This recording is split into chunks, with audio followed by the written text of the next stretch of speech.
Setelah sebulan sejak Zona dikebumikan, roh Zona datang ke mimpi ibunya selama 4 hari berturut-turut. Dalam mimpinya, Zona membelakangi ibunya, ya kan? Wajah dan tubuhnya itu berarah yang berlawanan. Kalian pasti bisa ngebayangin sendiri ya kan, kalau wajah dan tubuhnya itu berarah yang berlawanan. Itu ya gimana gitu ya kan? Pasti kalian tahu lah guys.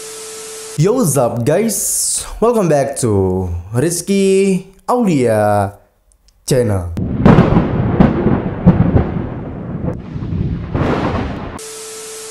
Jadi guys, di video kali ini kita akan membahas hal yang benar-benar nggak biasa, soal terungkapnya sesuatu kasus pembunuhan. Biasanya kasus pembunuhan dapat terungkap karena penyelidikan oleh orang-orang yang bersangkutan, seperti detektif, polisi, atau pihak korbannya. Tapi guys, gimana kalau arwah korbannya yang mengungkapkan kematiannya sendiri? Dan hal itu emang pernah terjadi guys, dari beberapa kasus yang akan kita bahas di video ini.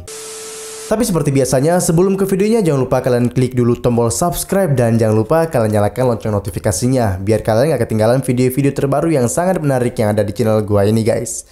Dan gue juga mau ngucapin terima kasih banget buat kalian yang udah mau subscribe channel gue dan udah mau support channel gue ini guys. Dan ayo bersama-sama kita support channel ini untuk mencapai 10.000 subscriber di waktu yang dekat ini. Dan gue juga mau ngingetin buat kalian yang mau request cerita ataupun kasus apapun itu, boleh kalian komen di kolom komentar yang ada di bawah ini, atau kalian boleh DM ke Instagram gue guys. Nanti kalau yang menarik gue bakalan bikinin kasusnya. Oke, tanpa berlama-lama lagi, ini dia arwah yang mengungkap kematiannya sendiri.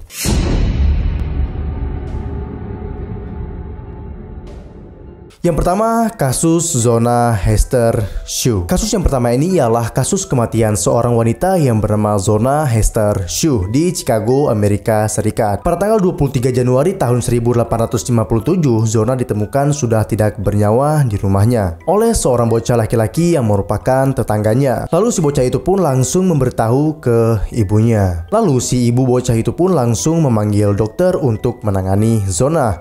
Tetapi ketika dokter sudah tiba di rumah Zona, ternyata Zona sudah dipindahkan ke kamar oleh suaminya, yaitu Edward Stribling Trout Shue. Tetapi anehnya, suaminya itu terlihat gelisah dan terlihat sedang mendandaninya, seperti mengganti bajunya dan menutupi beberapa luka lebam yang berada di tubuh Zona. Sebelum dokter itu menangani mayat Zona, Edward telah mengusir dokter tersebut. Edward sangat terlihat gelisah. Orang biasanya kalau orang yang terdekat dengan mereka itu meninggal, seharusnya mereka itu bukan gelisah ya kan, tapi pasti mereka itu harus sedih. Pasti kalian bisa membedakan ya kan, kalau gelisah itu gimana dan juga sedih itu gimana. Nah, setelah itu sehari kemudian Zona dimakamkan di pemakaman lokal Chicago. Mulai dari persiapan pemakaman, suami Zona ini melarang siapapun untuk mendekati Zona, termasuk Mary Jane Hester yang merupakan ibu kandungnya Zona. Nah, mulai saat itu Mary ini curiga dengan Edward soal kematian anaknya, dan ia juga yakin bahwa Zona itu meninggal bukan tanpa sebab. Tetapi apa boleh buat ya kan, Zona sudah dikebumikan dan Mary pun sama sekali tidak memiliki bukti. Setelah sebulan sejak Zona dikebumikan, roh Zona datang ke mimpi ibunya selama 4 hari berturut-turut. Dalam mimpinya, Zona membelakangi ibunya, ya kan? Wajah dan tubuhnya itu berarah yang berlawanan. Kalian pasti bisa ngebayangin sendiri ya kan, kalau wajah dan tubuhnya itu berarah yang berlawanan. Itu ya gimana gitu ya kan, pasti kalian tahu lah guys. Sambil menangis, Zona mengatakan bahwa lehernya itu dipatahkan oleh Edward, dan Edward itu bukan suami yang baik. Dia suami yang sangat kejam dan juga sangat-sangat bengis. Karena mimpi itu, Mary pun semakin yakin atas tuduhannya terhadap Edward selama ini. Lalu Mary mendatangi seorang pengacara yang bernama John Alfred Preston. Dia meminta untuk melakukan otopsi kepada mayat Zona yang telah dikebumikan. Lalu pada tanggal 22 Februari tahun 1897, tim penyelidik forensik melakukan penyelidikan terhadap tubuh Zona yang juga dihadiri oleh Edward. Yang mana Edward sebelumnya itu sempat menolak untuk hadir. Proses otopsi pun berlangsung selama 3 jam dan tim penyelidik menyatakan bahwa Zona meninggal karena patah leher. Ya, itu sama banget dengan apa yang dimimpikan oleh ibunya. Padahal sebelumnya ibunya itu sama sekali nggak tahu gimana penyebab matinya si Zona. Lalu polisi pun menyelidiki dan menginterogasi Edward, dan akhirnya dia pun mengakui perbuatannya dan ia dijatuhi hukuman seumur hidup penjara. Tetapi guys, ia hanya menjalani 3 tahun penjara sebelum akhirnya dia itu meninggal karena suatu penyakit yang tidak dapat dideteksi oleh medis. Ya, soal penyakit Edward, apakah itu ada hubungannya dengan roh Zona? Ya, mungkin roh Zona itu ingin balas dendam gitu ya kan. Tapi karena roh Zona, kasus kematiannya itu dapat terungkap. Yang sebelumnya semua orang mengira bahwa Zona itu meninggal secara alami atau meninggal bukan karena dibunuh. Tapi setelah roh Zona memasuki mimpi ibunya, semuanya itu terungkap dan semuanya tahu kalau ternyata Edward adalah pembunuh Zona. Tapi gimana menurut kalian? Ya, kalian bisa komen di bawah ini guys. Oke, next.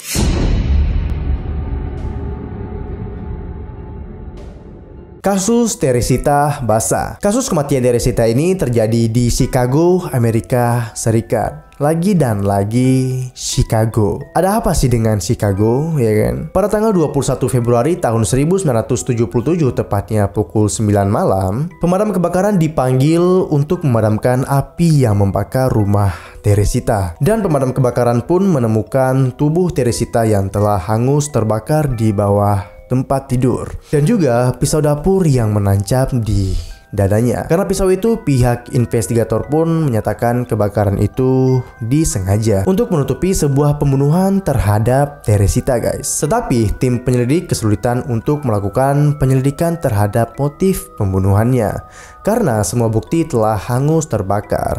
Dan kasus ini pun sempat bungkam selama 5 bulan. Ya karena sulitnya bukti gitu ya kan guys. Tetapi Remy dan George yang merupakan temannya Teresita melaporkan ke polisi soal kasus kematian Teresita. Mereka mengatakan ke polisi bahwa mereka sering dihantui oleh arwah Teresita yang meminta untuk kematiannya segera diungkap. Bukan cuma itu guys, arwah Teresita juga pernah memasuki tubuh Remy yang membuat George yang saat itu sedang bersama Remy sangat-sangat ketakutan karena suara Remy berubah menjadi suara Teresita. Ternyata arwah Teresita masuk ke tubuh Remy dan ia mengatakan bahwa dia dibunuh oleh Alan Showery yang juga merupakan teman mereka. Dan juga guys, arwah Teresita mengatakan ya kan kalau Alan itu mengambil beberapa perhiasannya. Setelah mereka menjelaskan semuanya ke polisi, polisi pun memanggil Alan untuk menginterogasinya. Awalnya guys, si Alan ini bersikeras dia itu nggak mengakui kesalahannya ataupun nggak mengakui perbuatannya. Lalu polisi pun kembali melakukan penyelidikan terhadap kasus ini karena telah mendapatkan titik terang yaitu perhiasan milik Teresita. Jadi jika terbukti kalau perhiasan si Teresita ini ada di tangan si Alan, ya berarti si Alan ini benar-benar pelakunya. Lalu polisi pun menggeledah rumah Alan dan polisi menemukan beberapa perhiasan milik Teresita yang disimpan oleh pacarnya si Alan di rumah. Dan ia juga akhirnya mengakui perbuatannya dan ia dijatuhi hukuman selama 14 tahun penjara. Ya karena arwahnya Teresita yang memasuki tubuh si Remy, kasus pembunuhan Teresita akhirnya terungkap. Yang sebelumnya pernah bungkam selama 6 bulan karena emang sama sekali tidak ada bukti. Tapi ini serem sih guys. Saat arwah Teresita masuk ke tubuh Remy gitu ya kan, kira-kira apa yang dirasakan oleh si George saat itu?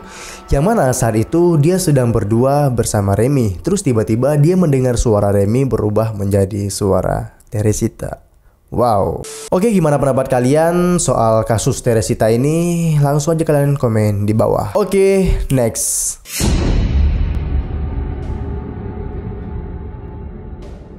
Kasus Catherine Ballesteros. Catherine ditemukan tewas di rumahnya pada tanggal 24 Juni tahun 2004 di kota Makati, Filipina. Nah, sekarang ini bukan Chicago lagi guys. Nah, yang menemukan jasad Catherine pertama kali ialah Daniel Erizal yang merupakan pamannya Catherine. Catherine tewas dengan bersimpah darah dan terdapat 33 luka tusukan yang berada di sekujur tubuhnya. Lalu polisi pun melakukan penyelidikan terhadap kasus kematian Catherine. Catherine.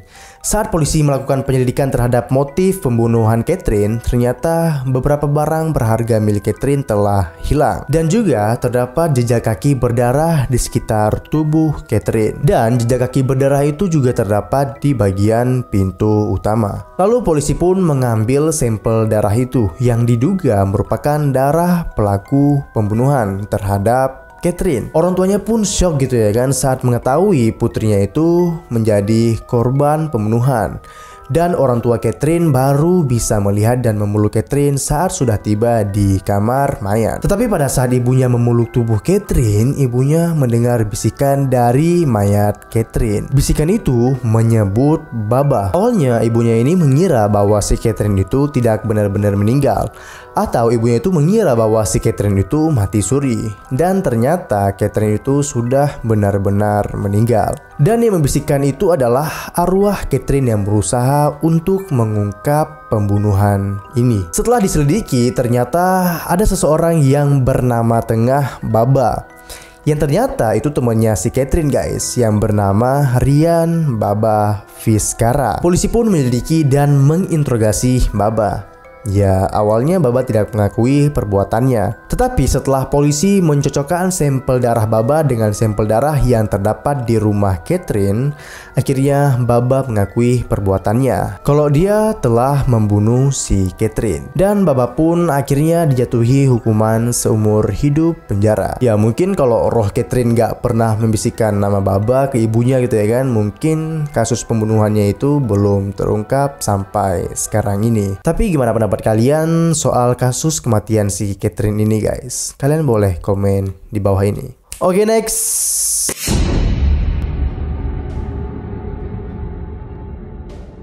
Kasus Maria Marten. Kasus kematian Maria Marten terjadi pada tahun 1828 di Inggris. Ia dibunuh oleh pacarnya William Corder. Dia dibunuh saat mereka sedang dalam keadaan kawin lari. Karena Maria dan William ini adalah pasangan yang tidak direstui oleh keluarganya William. Saat mereka sedang dalam keadaan kawin lari, Maria sering mengirim surat ke ibu tirinya yang bernama Eng. Tetapi setelah beberapa bulan, Eng itu tidak menerima surat dari Maria. Tetapi guys, ibu tirinya Maria itu sering mengalami mimpi yang sangat aneh. Dalam mimpinya, ia melihat Maria yang sedang duduk dan ketakutan di sebuah gudang merah. Mimpi itu terus menghantui Eng selama beberapa hari.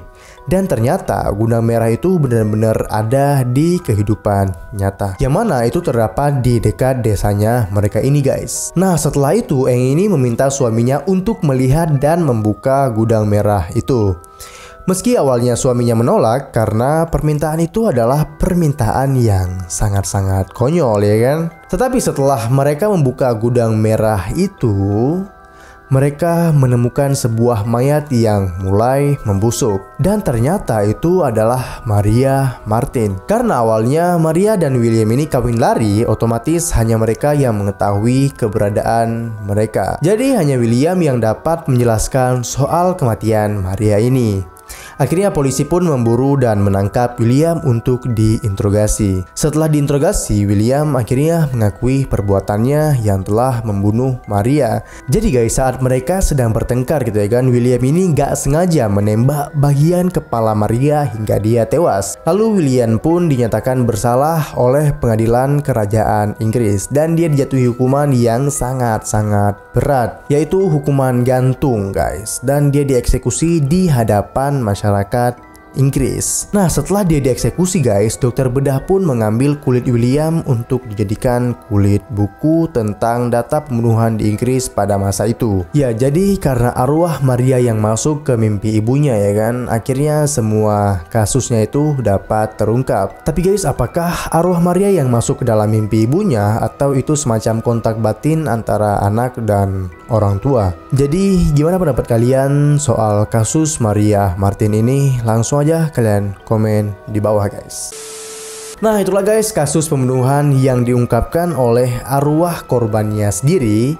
Dan gimana pendapat kalian soal beberapa kasus yang aneh tadi guys? komen di bawah. Oke guys, jika kalian suka sama video ini, jangan lupa kalian klik tombol like dan kalian share video ini sebanyak-banyaknya. Dan jangan lupa kalian klik tombol subscribe dan jangan lupa nyalakan lonceng notifikasinya biar kalian gak ketinggalan video-video yang sangat menarik. Oke, sekian dulu. Gua Rizky Aulia. Sampai jumpa di video-video selanjutnya. Bye-bye.